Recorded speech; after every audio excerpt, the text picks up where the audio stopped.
Hi, and welcome to Higher Comprehension with Chris and Jason. And I'm Jason.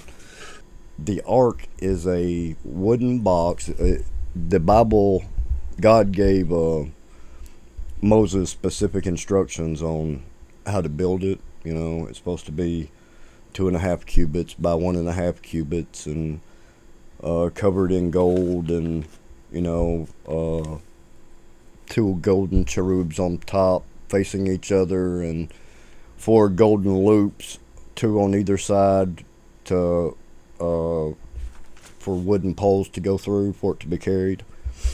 And so that's pretty much what an ark is. Now, a covenant refers to the covenant between God and the people of Israel, the Israelites.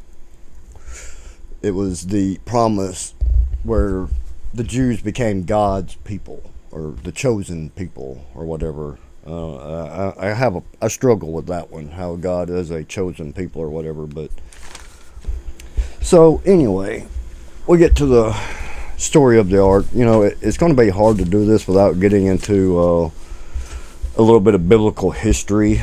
So basically, you brought up what's in the ark. The contents of it. Well, it's got the broken tablets that are the Ten Commandments that Moses brought down from Mount Sinai, that God made or whatever. And then you also have the rod of Aaron. Aaron is Moses' brother. And for the record, they're from the tribe of Levi. They're Levites. They're from the priest class. That's what the sons of Levi. Okay, see, this is where it gets confusing and where to include what and what not. Because, there's 12 tribes of Israel. Okay, the 12 tribes come from the 12 sons of Jacob. Jacob is also known as Israel. Jacob's the son of Isaac. Isaac's the son of Abraham. Okay, Abraham is the father of all three Abrahamic religions: Judaism, Christianity, and Islam. Okay, so basically Abraham's grandson is the father of the 12 tribes of Israel. Like I said, this is where it gets confusing and what not to put in, and what needs to be known and what not. I don't know. Well, I just gave a history lesson on Israel. I mean, that probably isn't necessary, but for me to understand who Moses was, and you needed to know about the 12 tribes of Israel, because the Levites are the priest class, and they were the only ones that were allowed to carry the ark. Anyone else that touched it would instantly die by the wrath of God, or what the Bible says. Okay, so Levite equals priest, basically. But okay, so you have the broken tablets of the Ten Commandments, you have Aaron's staff, and then you have the jar of manna that the manna was what, when the Israelites were wandering through the desert, that God gave them to feed them, the manna from heaven that fell from heaven. Okay, so they had a jar full of the manna in there. So that's what is inside the chest. Okay, so the story basically takes place during the Exodus, what's known as the Exodus. It's after Moses leads the Israelites out of Egypt. Okay, so he's given them 10 commandments on Mount Sinai, and he comes down. Basically, he finds them worshiping a golden calf, false idol. That's why the tablets are broken, because he destroyed them. He broke them and destroyed the calf. His brother's actually the one that made the calf, ironically enough. But anyway, we go on, and he goes back up and gets another set, and they move on.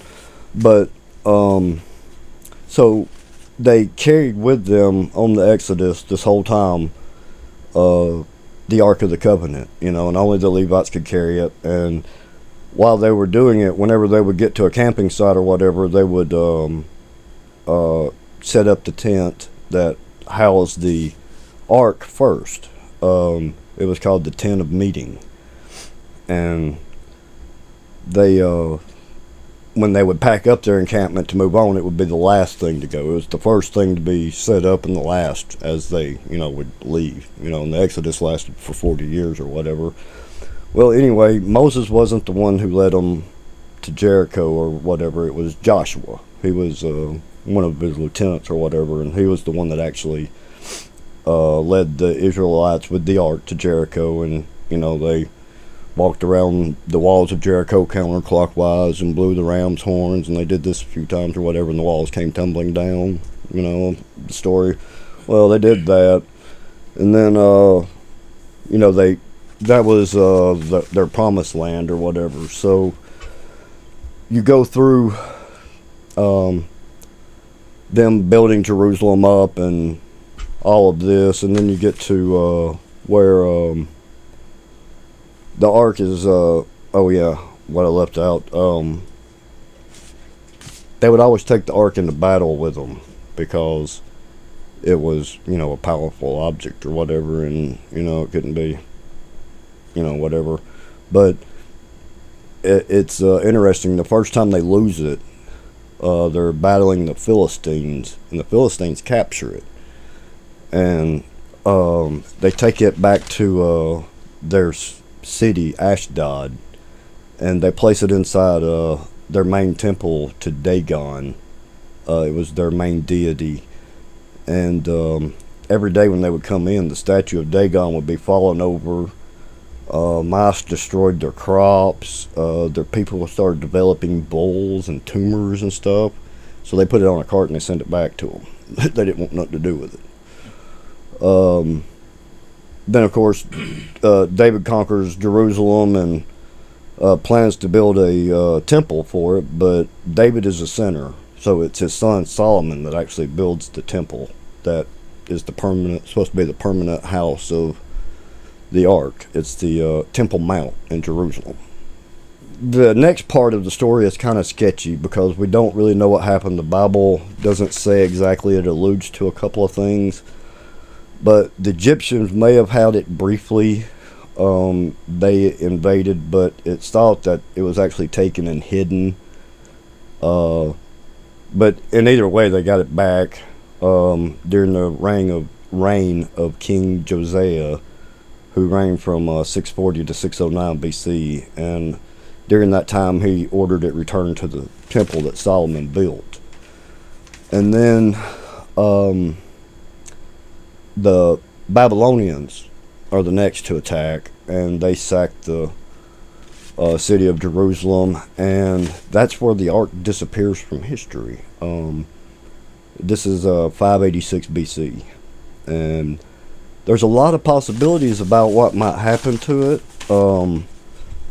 Some say that they hid the ark before the Babylonians got there, under Temple Mount, which is an interesting possibility because they say that the Holy Wars, when the Knights Templar went to Jerusalem, and took the city, the first thing they did was went to Temple Mount and started digging up underneath it. And they dug and dug and dug and dug, and we don't know what they came out with. But the Templars ended up one of the most powerful societies or organizations of their time. A lot of people think the Knights Templars found it, and if they did, that there's theories that they hid it in America. There's theories that they hid it on Oak Island, where all that stuff goes on. Oak Island's famous. But there's other possibilities as well, that the Babylonians captured and destroyed it. Some people think that when they sacked the city, they captured the ark and just destroyed it because they knew of the history of it with the Philistines. So instead of taking any chances, they just destroyed it. I saw this possibility, and it's that the Levite priest took it to Egypt, but I don't know what the proof is of that. I don't know where they got that from, so I'm going to move on past that one. The next possibility is that it was hidden that the Levites hid it in a cave on Mount Nebo, where Moses first sees the Holy Land. and they just left it there, and all this time the wood just disintegrated, and it's probably just a pile of gold and with some stone tablets in the middle of it or whatever. It would have probably disintegrated in on itself. But the last possibility is my favorite. This one's where we get into like a conspiracy theory type stuff. So this is kind of cool. So during the reign of King Solomon, the one who built the temple, the Queen of Sheba, the most beautiful woman in the world at the time, journeys to see Solomon, to speak to him. And I'm not going to go into the hotel of that because it gets too long, but basically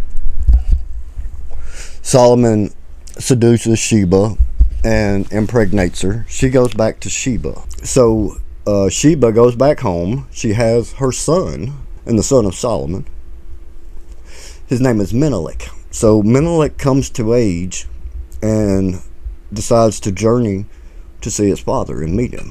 He spends time with him. He learns the practice of Judaism, what it is to be Hebrew. And he asks his father to make him a copy of the ark. So Solomon has a copy of the ark made.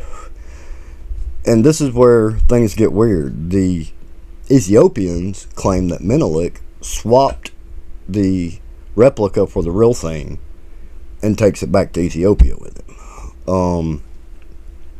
It's first said that he stopped in Egypt, and it spent some time there, and then he supposedly moved it on to an island on Lake Tana, where there are still Christian priests to this day who have relics that they say date to the same time. It's a breastplate and a sacrificial platter. The breastplate is always worn by whoever was handling the ark. The Bible goes into detail about what was supposed to be on it and how it was supposed to be made.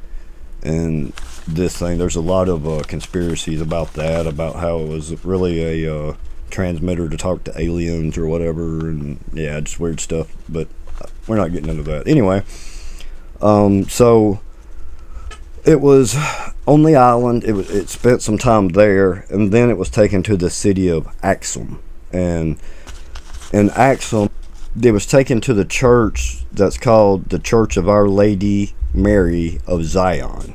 Man, that's a mouthful. And they say it still resides there to this day. It's watched over by one priest who is a virgin and spends his entire life there. He's never allowed to leave. There's a small courtyard that he can go out to get fresh air, and other than that, he spends his entire time guarding the ark. And there's only one priest at a time that does that. Not even the head of the church can go see it. But while we're on, like, that is like a well-known thing, but it's also kind of like a conspiracy because they don't know whether or not it was really switched, right? Okay. I watched this video years ago that had this awesome thing that if Ethiopia really had it, I guarantee you they don't have it now. Because the way this went down is that in the 70s, Israel and their elite force, the Mossad, their spy ring or whatever, they're supposed to be the best in the world, bow down to the Mossad. But these guys put together a group made up entirely of Levites, descendants of Levi, that people who could carry the ark, made up of the priest class. They go into Ethiopia, go into the church, they steal the ark, and they take it back to Jerusalem. Now, if Ethiopia ever had it, I guarantee you they don't now, because I can believe that really happened just like that. But the story of the ark I always found interesting. It's just, there's so many different possibilities of what could have happened to it, and we just don't really know. And trying to track it down through everything that's written down throughout time has, been interesting. I've studied it for decades, It's a very interesting concept